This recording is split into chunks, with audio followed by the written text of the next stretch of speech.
गेजेराव 15 आगस्तनि सिगां जोंनि माहारियारि आफाद मोनजिब्रै माहारियारि गौथुमफोरखौ लानानै जों गिबियाव सावरायगोन। बे सावरायनायाव जोङो रिजोल्यूशन लागोन आरो जोंहा 30टा जाति जनगोष्ठी बिटिआरआव थानाय 26टा जाति जनगोष्ठीनि 30टा संगठन दङ, बिथांमोनजोंबो रायलायगोन। आं बेखौनो स्पष्ट बुंदों, बर'नि मोननै जे आनसलिक रिजनेल पलिटिकल पार्टी दङ, UPPL आरो BPF आरो गोदानै दाजानाय APB, बयखौबो जों खावलायगोन, हांख्रायगोन। बे जोंनि दायित्व, बे जोंनि रेसपन्सिबिलिटि।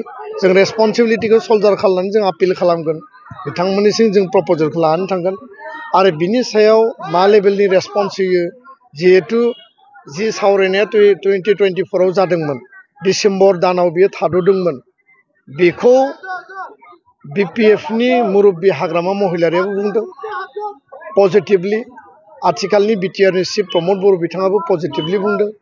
बिथांमोननि हानजानि रबिराम नार्जारि बिथाङाबो बुंदों आरो खाम्फा बरगयारि बिथाङाबो बुंदों। दा बिथांमोना जिहेतु बेखौ लुबैफिनदों, नागिरदों आरो जि कारनाव बियो स्तब्ध जादोंमोन बेखौ खालामजाफिननो लुबैदों।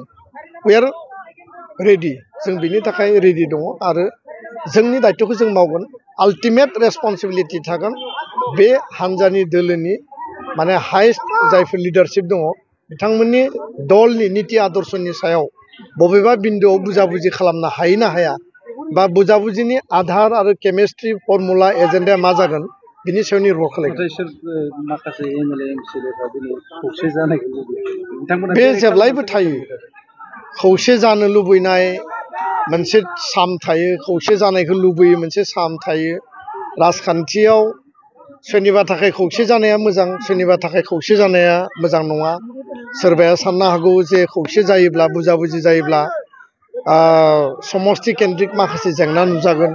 बेबायदि माखासे साननाय बिथांमोननि अबजारभेशनाव थायो, किन्तु जोंनि सार्थआ जाबाय जातीय सार्थ, ग्रेटार इन्टारेस्ट आरो माहारि दानायनि थाखाय थां आरो थांनानै थानो हो, बुहुमनि बर'फ्रा खौसे जा, बे आदर्शजों जों बयबो 35टा बोसोर आन्दलननि गेजेरजों एबसु BLT NDF जुदि फैबायबा, बर' हारिनि जातीय सार्थनि थाखाय 5000 जुदि शहीद जाबायबा, फिसा फिसा सार्थखौ गारलायनानै गिदिर माहारि दानायनि सार्थआव जों मानो खौसे जानो हाया?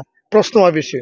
दा बेखौ जुदि बयबो गनायलायोबा खौसे जागोन आरो जुदि गावबा गावनि सार्थखौ बयबो सानलायलायोबा बेयाव खौसेनि स्ल'गाना स्ल'गान हिसाबैनो थागोन। गोजोन्थों।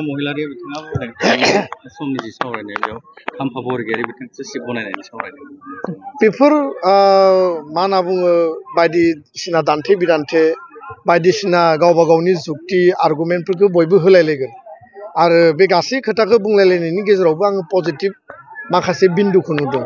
हाग्रामा महिलारिनि बुंनायावबो पजिटिभ माखासे माने नोजोरबो दङ आरो माखासे दान्थे बिदान्थे माने कनफ्लिक्टिं अपिनियनबो दङ आरो गुबुन गुबुन दैदेनगिरिफ्राबो बेबायदिनो बुंदों। दा जोङो पजिटिभखौ लादों, जों नेगेटिभखौ लायाखै आरो नेगेटिभखौ लानानै सावरायोबा बेयाव मालाबाबो सावरायनायनि परिबेस फैनाय नङा। पजिटिभखौ लानानै जोङो आवगायगोन आरो बे पजिटिभिटिजोंनो जोङो लामाखौ माने हान्थिलांनो थाखाय जोङो दायो सानदों आरो थांखि लादों। गोजोन्थों। बे समा बुंगोन, आङो दिनै बेखौ बुंथ'लिया। सिगाङाव जोङो हान्जाफोरनि, दोलोनि, आफादफोरनि मिटिंखौ लिंनि, सम आरो थासारिजों रायजो राजानो जोङो बिनि परिबेस परिस्थितिया मा जादों बेखौ जों मिथिहोगोन। गोजोन्थों।